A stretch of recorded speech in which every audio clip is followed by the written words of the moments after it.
rediscover, record, and remember. Welcome to the Voices of Vanishing Places. So first of all, thank you so much for your time today. I really appreciate it. And before starting off, could you please introduce yourself? Okay, can. Okay, I'm Raymond Wang. Okay, the chairman of Tian De Temple, located at Kang.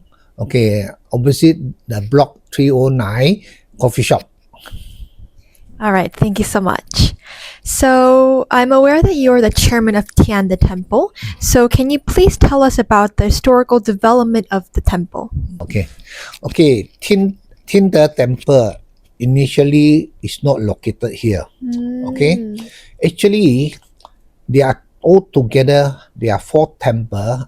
We call corporate member under Tian De Temple. Okay, we have Potek Xiangteng, Xiangteng. Then we have Sui Wei Shen Yang, and we have Chang Tian Gong, we have Zhong Tou Gong. Okay, initially there is no Tian De Temple at all. These 4 temples are those temples. Formerly, actually, they are spread in Singapore in other locations. But so happened when they bought the land, this piece of land from the government want us to form one united temple. This is why we choose the name of Tian De Temple.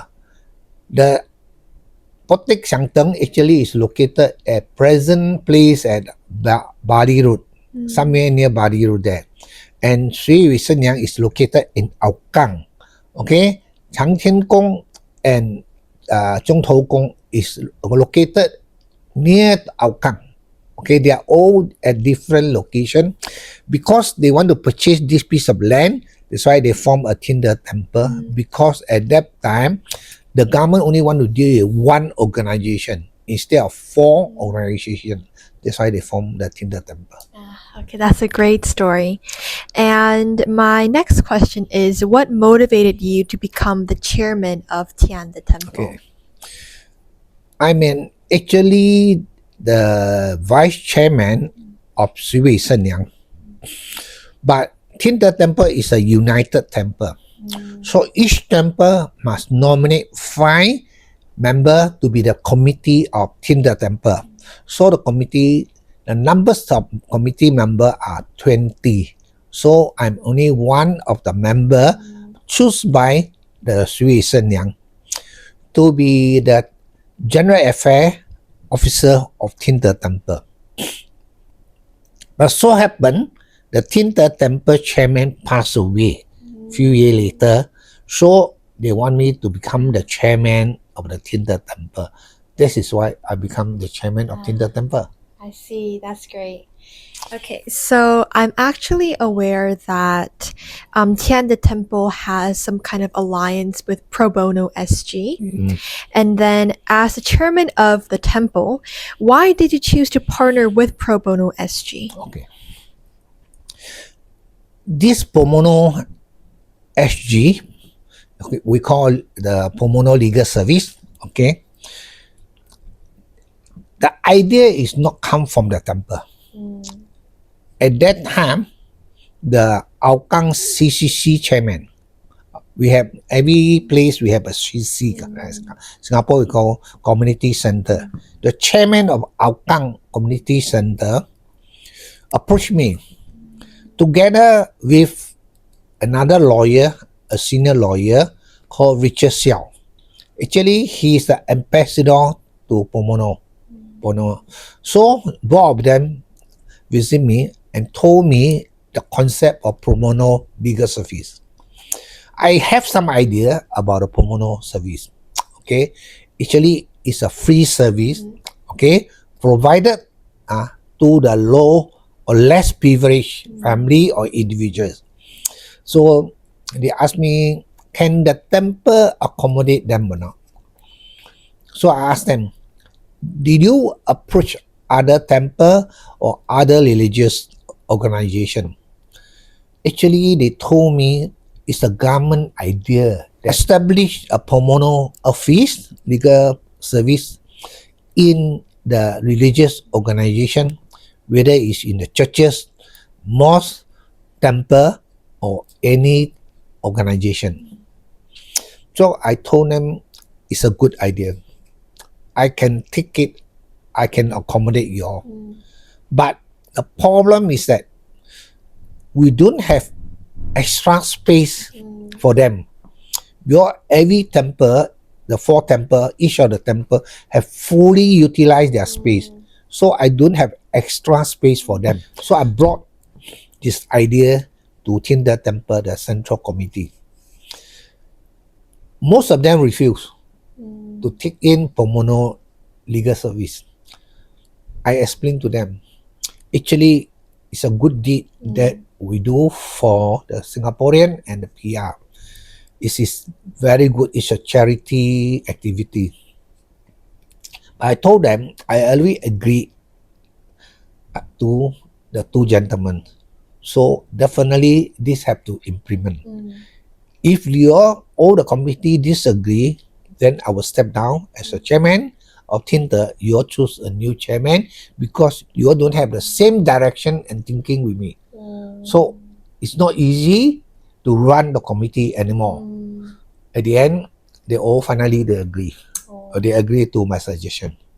Then, because we have the restrictions of space, so we have to discuss how to put up a pro bono legal service office here. Then the chairman of the Hougang CC suggests we buy 2 containers. Okay, buy 2 containers, and then we use the container to be the legal service center. But you have to spend money because container you have to buy. So it costs us about 20,000 for 2 containers. Okay, 1 container is 10,000. Luckily, we have 2 donors. Each of them come out 10,000. So we managed to buy 2 containers for them. So the fund all come from the 2 donors. The temple create another room for them. Okay, so that they can communicate with the court. That's a really impactful story. And introducing the Community Law Center, how did the blending of law and religious service impact the significance of the temple to the Singaporean residents? Okay. I learned from Pro Bono SG. They told me that the legal service they provide only to Singaporean and the PR. Then I asked them, how about foreigner? If the foreigner have problem, how? Okay. They told me because this service is only restricted to Singaporean and PR. They are all those people who come to the Pro Bono SG for help. They are normally those come from the less privileged family. They cannot engage. They are unable to engage a lawyer to fight a case or to do the legal document for them because they have some financial problem. As now I'm the chairman of this temple, the Tian De Temple here. I came into this office in the May 2024. I came across few cases. Normally are those PR who married from China. They married to the Singaporean, but they face marriage problem. So I also refer the case, ask them to visit the Hougang, the temple. Now there, because they have pro bono legal service. Here we do not have pro bono legal service. To do this service, we open it to all Singaporean and PR. They come from all corner of Singapore, around the whole Singapore.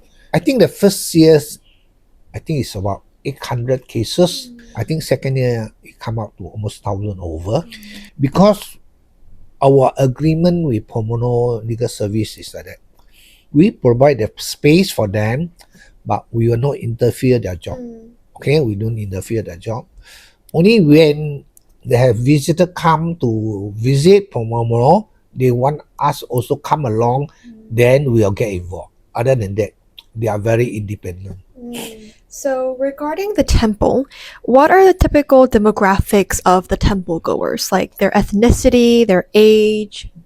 Because this is a Taoist temple, this is not a Buddhist temple, the Taoist temple. So most of them are Chinese. Most of them are Chinese, okay?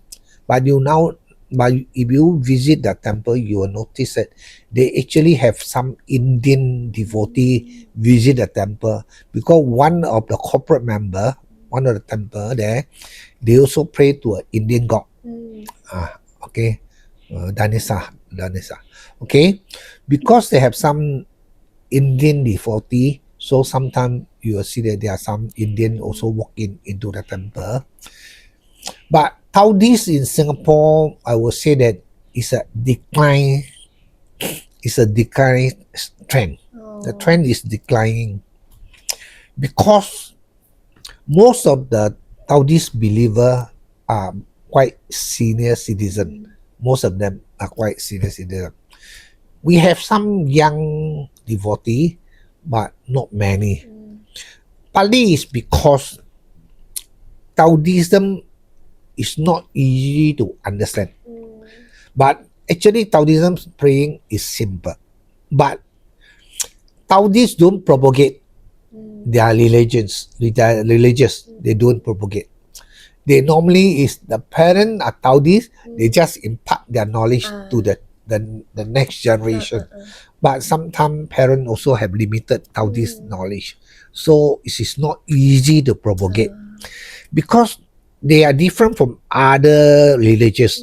They have maybe seminar, they got discussion, correct now? They get tutorial classes. But Taoist is not in this way. So not so easy lah. But you will discover that in normal day, there are not many believer or devotee come to the temple.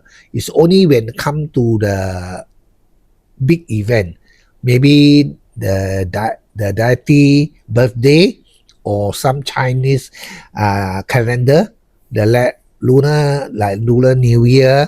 Okay, then you also have maybe rice dumping festival. Then you have winter solstice festival. All those Chinese calendar festival. Then you have some people come in. Other than that, not many people come in. Then the next question is about the temple. What social, cultural, and historical significance does the temple hold for Singaporeans? Tian De Temple, because it's Taoist temple. So normally we celebrate, as I mentioned to you, we celebrate the Chinese festival. But I as a chairman of Tian De Temple, I understand that the numbers of devotees is declining, but we still have to maintain the Chinese culture. Actually, Taoist is part of the Chinese culture. So the Chinese festival, we have a celebration. What I do is that I choose one festival, then we have a celebration with the Hougang CC. That is Mooncake Festival. Okay, when I joined in the Hougang CC to organize the event, I managed to change the Mooncake Festival, we call Mid-Autumn Festival. Mid-Autumn Festival, I changed the way that most of the Chinese celebrate. I told them that for CC, we are not only have our Chinese, we also have Malay, we have Indian, we got Eurasian, we also have other race. So I tell them to convert the food to Muslim food. I say you change it to Muslim food. All the item is from Muslim. We use the Muslim food and then we open it to all. Then, but that particular year, we tap about 1,000 over people. But it is very, I would say that it's a very creative thinking because no one would think that the Mooncake Festival can be celebrated by the Muslim food. Yeah. Because everyone would think that mooncake and Chinese food, mooncake and Chinese food. But I told them no. We must try to let other people know the Chinese festival in certain festival is nothing to do with religious. The mooncake festival is nothing to do with Taoism. It's just a Chinese custom, a celebration. Okay, this is why I told them. Then also, what we do is that because we also have one of the temple is a Hainanese temple. One of them is I'm the chairman of the Hainanese temple.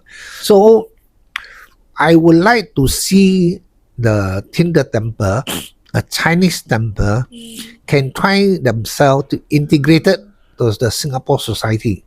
Not only propagate the Taoist, but also the Chinese custom to Singaporean and others. That's very meaningful. So I know that Singapore is modernizing, right? Yeah. We have a lot of buildings, a lot of roads. So how does the temple mark a transition between the more traditional culture and the future of the modernizing Singapore? Okay. I chose Pro Bono legal service in the temple. I think this is the way the temple can integrate themselves to the new environment or the modern society. But I always encourage temple to do charity work. Okay? Because I always believe temple is not only for praying only, not only for prayer. Okay? The temple should do more beyond the duty of prayer. Okay? That is why in our temple, one of our temple, with Hainanese temple, every year we give away grocery bag to the less privileged.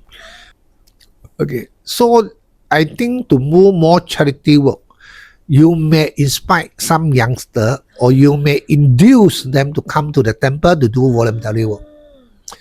Okay, but I will say that now the Chinese temple and the Taoist temple are quite accommodated.